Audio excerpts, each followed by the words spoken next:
shaking up the establishment. Surviving an attempt on his life, former Pakistani Prime Minister Imran Khan accuses the top power echelons of trying to kill him. He's vowed to recover and continue his long march to Islamabad, but will Imran Khan return to power? I'm Andrea Sanke, and today's newsmaker is Imran Khan.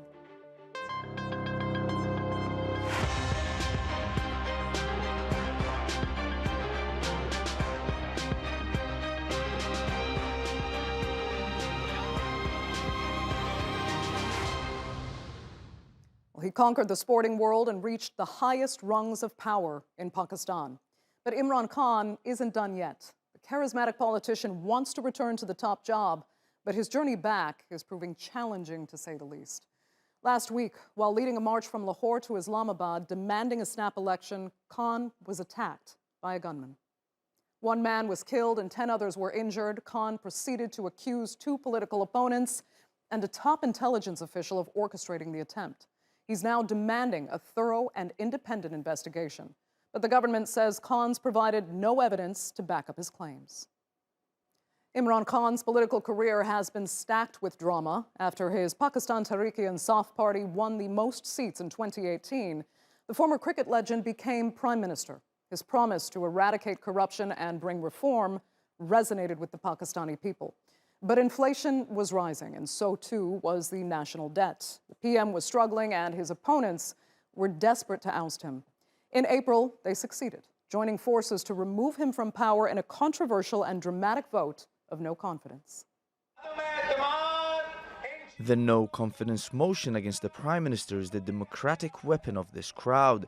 We always understand that democracy is the best revenge. So what better revenge could there be? The puppet was imposed on us, imposed on this nation, imposed on Pakistan. So we are using our democratic right to send back this Prime Minister.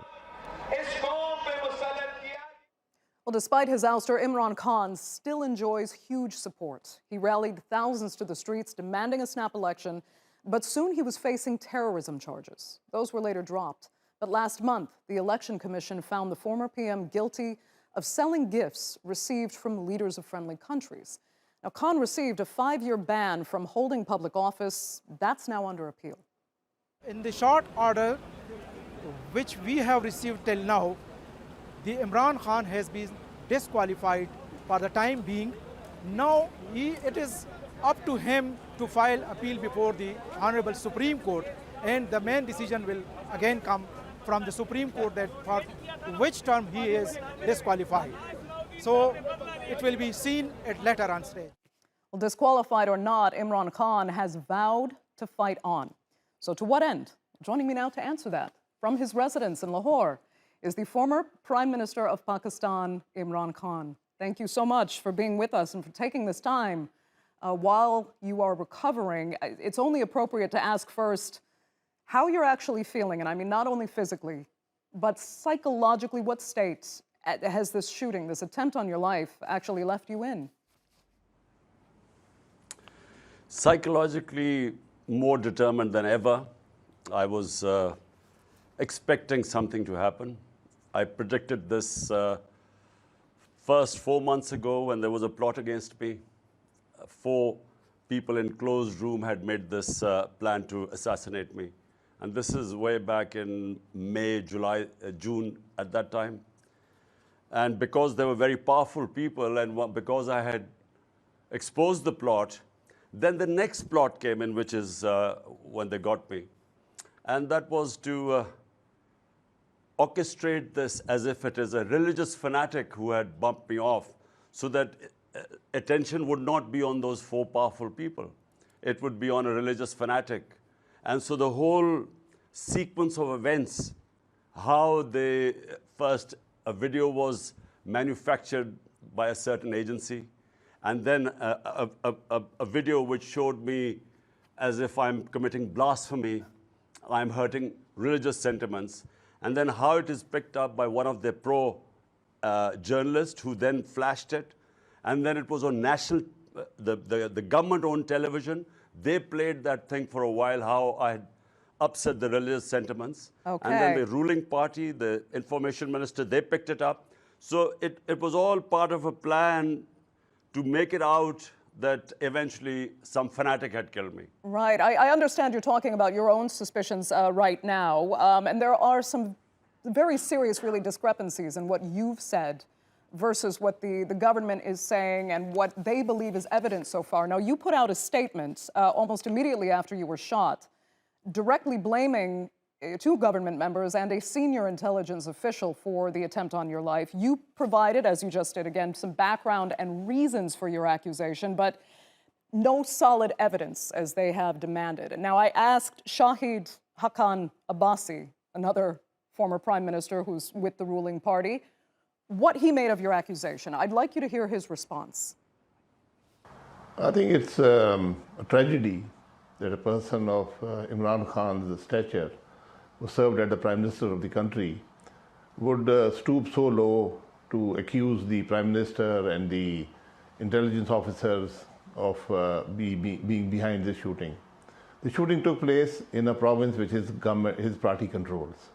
So I think it's time to investigate and see what was the motivation behind this shooting. The shooter has been arrested, and the truth should come out. I think for Imran Khan to speculate and try to gain political points out of this is something that is very much not acceptable. So a tragedy, he describes it as. Imran Khan, have your accusations potentially crossed a line here, and are you trying to gain political points? 3 points, Andre. Number one, my party right now, and all opinion polls would verify that, is by far the most popular party in Pakistan's history. We have won 75% of by-elections where my party on one side, 13 parties, all the other parties on the other side. And with government support, establishment support, with the election commission favoring them, we won 75% of the by-elections. Out of 37, 29. It has the biggest we understand. I'm not. It is visible on the ground. Hold on. I'm not debating the popularity of your party and of yourself. Hold on. I'm just sort of making my points one by one. So if it was for popularity, I wanted to blame someone for assassination. I don't need that sort of popularity. Number two, what he's talking about, the Prime Minister and the Chief Minister, it is on record that to stop a protest against them in 2014, 13, it was a famous model town massacre. The police fired into a crowd of people, killed 12, 60 got bullet wounds, and this is still case in the court. So number two, and then both these guys have extrajudicial killing on them. Number three, and this is very important for you to understand. On the 24th of September, I actually went into a public rally and gave the script of what was going to happen to me 6 weeks ago, where point by point I said that first, these statements that I had committed blasphemy, then they would be picked up by the government-owned media, government ministers, then they would start, the PTV, Pakistan Television, for 4 days they ran this thing that I've committed, offended religious opinions. And the whole idea behind was to have eventually in the name of a religious fanatic, have me assassinated. So this was predicted. I went on 2 programs before that. So this is not new. And so, for him to say that I made these allegations, I want to have an independent investigation into it so that we can give the sequence of events what happened. And then the cover-up that has followed over. There's been a cover-up since the attempt on And me. I want to ask you more about the investigation in just a second. But before we go too far, I just have to ask this detail. I mean, you've described repeatedly how you knew this was going to happen. You knew there would be an attempt on your life, and you knew who would be behind it. Why have you refused then to speak behind bulletproof glass, for example? Doesn't it just seem reckless? Don't you owe it to your supporters to keep yourself safe? Look, Andre, the people who were behind this, and in fact, the 4 people who first initially planned it, and now these 3 people, this taking refuge behind a religious fanatic. They are powerful enough that if you plan to have bulletproof or something, they have other ways and means of blowing you off. So, I figured out that, look, so I was kept, and throughout the 5-6 months I've been campaigning, there were consistent warnings that they're going to hit you in certain place, or if you do this rally, your life is in danger. I had these were written warnings given by this administration. Now, I was left with a choice. Do I stop a campaign, the campaign for freedom, a genuine democracy and free and fair elections, or do I just sit in my home and allow this injustice to take place? So I took a decision that it doesn't matter, if I have to go, but no way should a nation compromise on its independence. So the situation right now is that we are governed by criminals. These guys, 2 families who are governing us now, for 30 years they have been governing Pakistan. They have massive criminal cases on him. They've been in jail several times. There's material written against them in international media. So they've been plonked on us, and we are expected to accept this like a herd of sheep. So I decided I was going to be in the field against Fair enough. this. Fair enough. Yes, I mean, not only have you named, precisely the people you suspect, including from these 2 dynastic families as you know so well, but in the past, you've also said those very people are also supported by the United States. Let me ask if you think foreign powers now have a role in what is happening to you in this moment. What can outside powers do really? It's a domestic issue. We have to sort it out domestically. Outside powers only influence you when you have weaknesses internally. And that's what they exploit. Then why did you think they were so active before? Way ahead. No, they are active because there were internal weaknesses. And the internal weaknesses came from within because, for various reasons, it was decided that the regime needed to be changed. So therefore, so that's when the outside forces come in. But the question is, the way forward is only one. Genuine democracy. Allow the people of Pakistan to elect their own government. Let's not be dictated from outside or from any internal powerhouses who just plonk people, criminals on top of you, and then expect that, like a herd of sheep, you should accept it. Right. That's what, so hence I've been campaigning for 6 months. I've gone all over the country.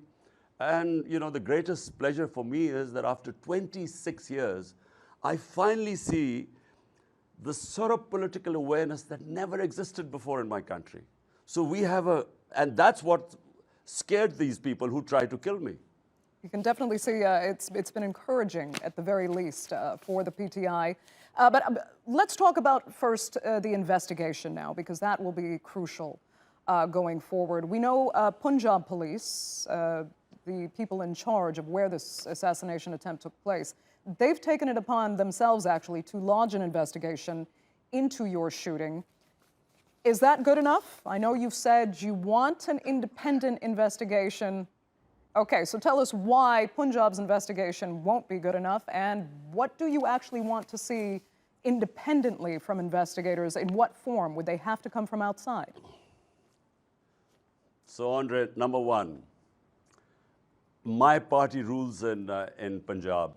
Punjab police is under my party. I am the ex-Prime Minister of Pakistan, and not just that. I am the head of the largest political force in this country. And I could not get a case registered against these 3 people who I know were involved in this. I know it.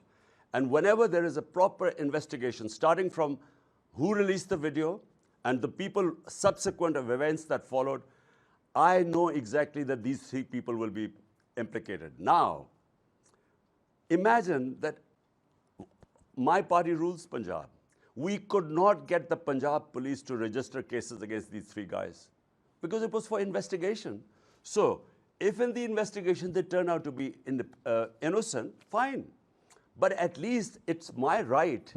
They almost killed me. I mean, it was a death trap where they, which I survived. So at least I should have the right to decide that whose motive was it to get bumping off. And we could not register a case against these three guys. The Punjab police refused. So who do you want now coming in? Who is controlling Punjab police? Okay, I do get your point. So who should be coming to investigate? Who is controlling? Who will not be influenced by any political powers?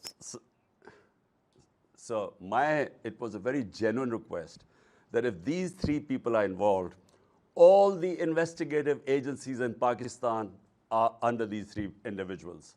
Now, how do I get justice when these three people are sitting up there? They're not going to allow justice. And what happened, Andre, since the shooting, the way the whole case has been handled, 20 minutes later, this guy appears and says, I shot him and I'm all alone. How did he appear on TV? Who brought him on television? The police is not allowed to, unless a proper investigation is done. So all I'm asking is very simply, who would do that proper investigation? You want the United Nations to come in? Well, in Benazir Bhutto's case, the United Nations came. I think UN sent someone. It doesn't work. Really, what we need is the Chief Justice of Pakistan. He's got to be more assertive. Look, this is a question of rule of law. My whole struggle for 26 years has been movement for justice. Justice is everyone is below the law. Now, quite clearly that if I, as the head of this party ruling the province, if I cannot get these three powerful individuals to at least have investigated, the police would not register a case, means they're above law. It means that there are two laws in Pakistan, one for the powerful, the other for the weak. And if I can't register a case against them, now imagine what is the situation of a common man here. When he comes up against the powerful, he has no justice.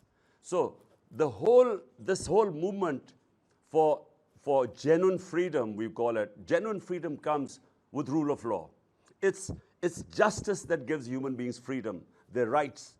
This is the struggle for 26 years, and it goes on.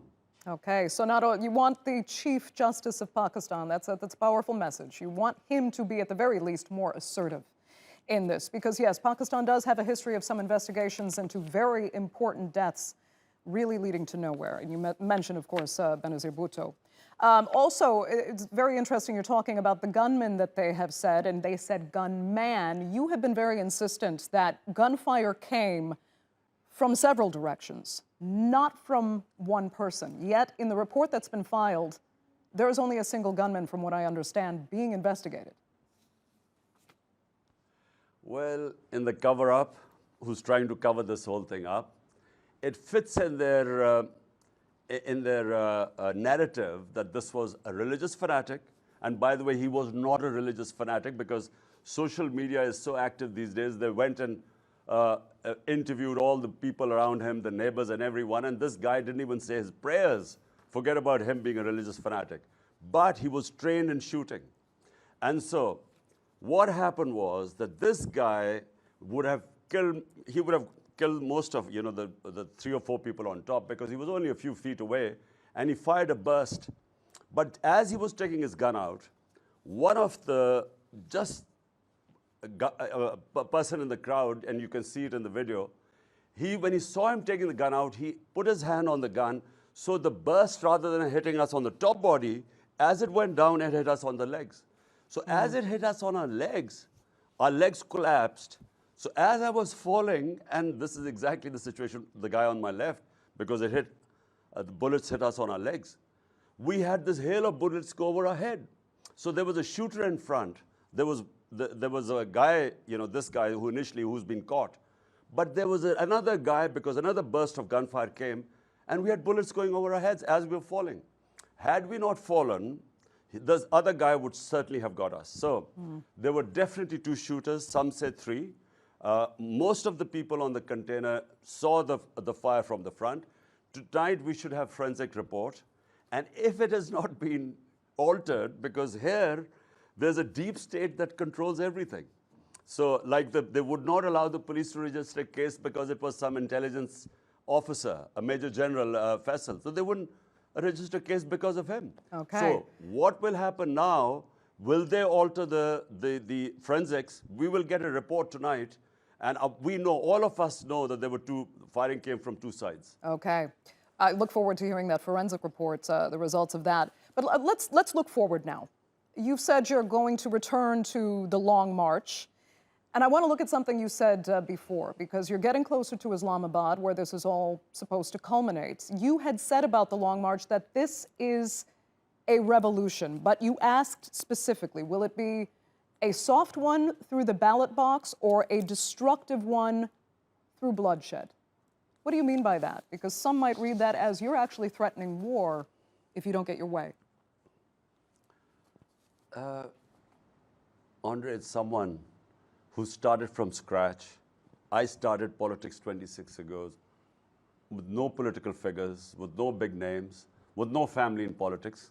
Because in Pakistan, it's family politics. It's either Sharif or Bhutto or feudals. I started from zero. And I gradually built up this movement. And I only built up the movement because eventually the public started joining me. And so it was a first genuine public movement. It took 20 years for me to actually, 22 years, to finally win the election. Now, in the last 6 months, what I have witnessed, Andre, whenever a government has been removed in the past, people distribute sweets. People celebrate. This was the first time in our 75-year history. When I was removed, the next day, millions of people came on the street protesting against my removal. Millions came out. It's never happened in Pakistan before. And secondly, what happened? Not that they expected that it was a temporary thing, the movement would die down. It has grown. And again, I repeat, it's never happened that a government in opposition wins 75% of by-elections, despite all the establishment, the government machinery favoring the other side. And all parties on one ticket fighting against it. So it was me against all the rest of the parties. So already the revolution is on the ground. People want to change. Social media has changed people. They clamp down on journalists. They clamp down on media. One of our greatest, I have to say, one of the best investigative journalists in the world, Arshad Sharif, because he was exposing this regime change and this conspiracy, he was hounded out of Pakistan. His life was threatened. Eventually, they had him murdered in Kenya. So there was a clampdown on media, on my activists. They've tried to disqualify me. There were cases, terrorism case against me. But social media. Now, this is something you can't control. So social media has raised the level of awareness. So it's my belief now, the change cannot be stopped in Pakistan. We have two ways. This genie of public awareness cannot be put back in the bottle. Either it will go the ballot way, which is the peaceful way, a soft revolution, or it will take the other way and out of everyone's control. Because it's a young population. Remember, Pakistan, 60% of our population is below 30. This is a young population, mobile savvy, aware of everything. The information cannot be stopped. And these are the people who are forcing the change in this country. Right. And nobody wants the bloodshed. So at the very least, can you wait a year for a scheduled election? Under two things. Number one, if there is a bloody revolution, which happened, for instance, our neighbor Iran went through a bloody revolution. It is destructive. It takes time. You never know which direction it would take.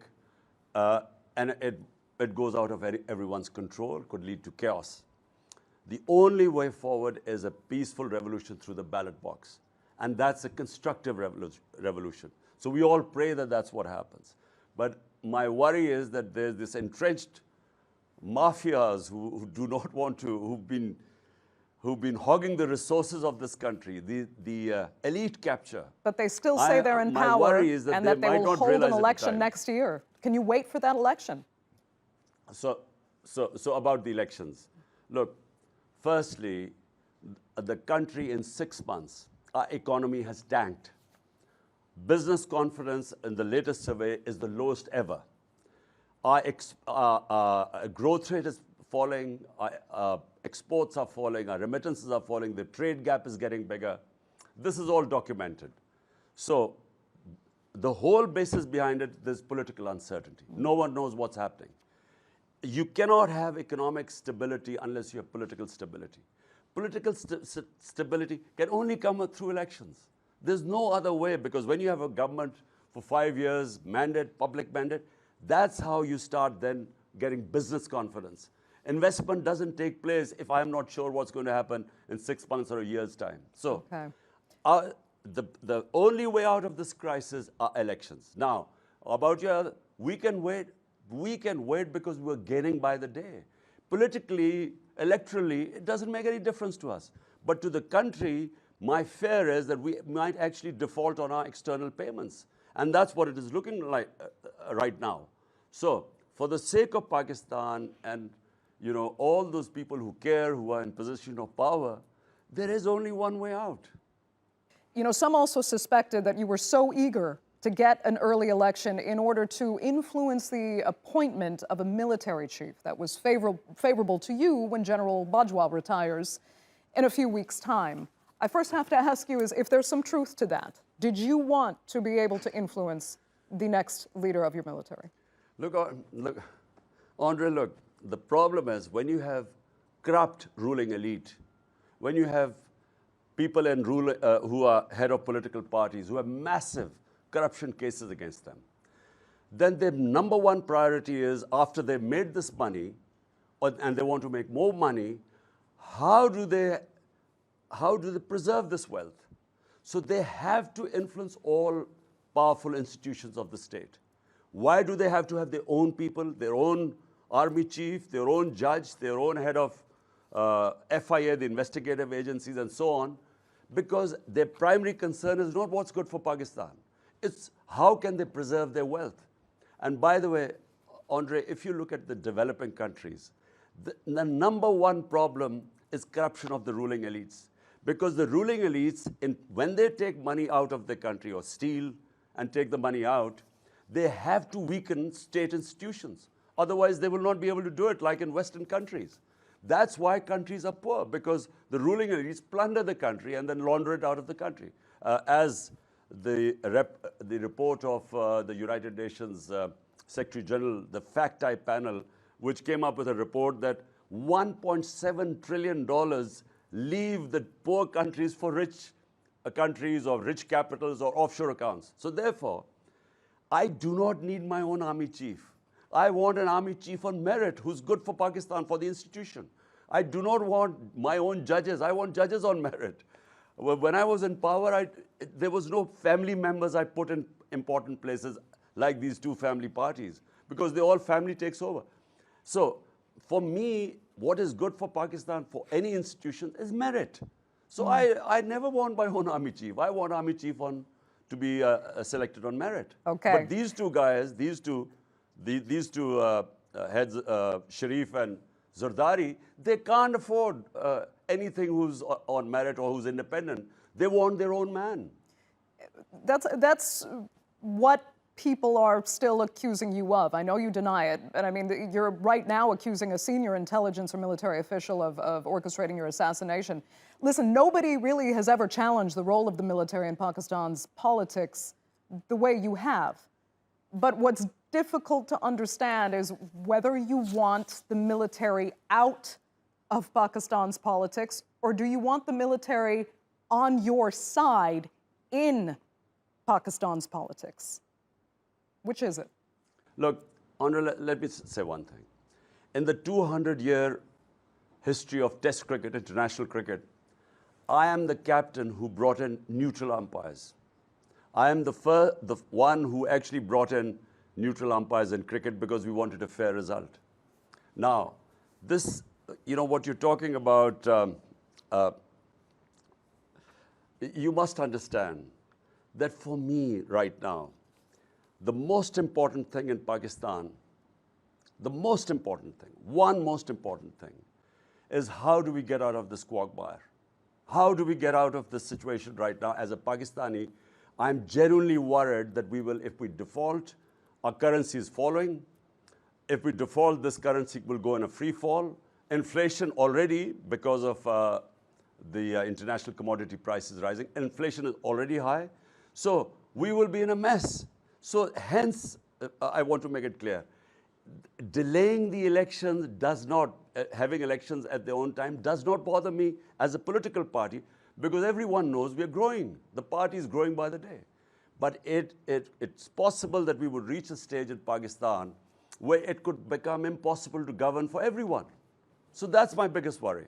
Okay. Imran Khan, we will have to leave it there. I'd like to thank you so much again for taking time out of your recovery to speak to us, as we say in Turkish, geçmiş olsun. Thanks for being with us. That's all the time we have for this edition of The Newsmakers. Thanks to our viewers as well. Remember, you can follow us on Twitter, of course, and do be sure to subscribe to our YouTube channel. I'm Andrea Sanke. We'll see you next time.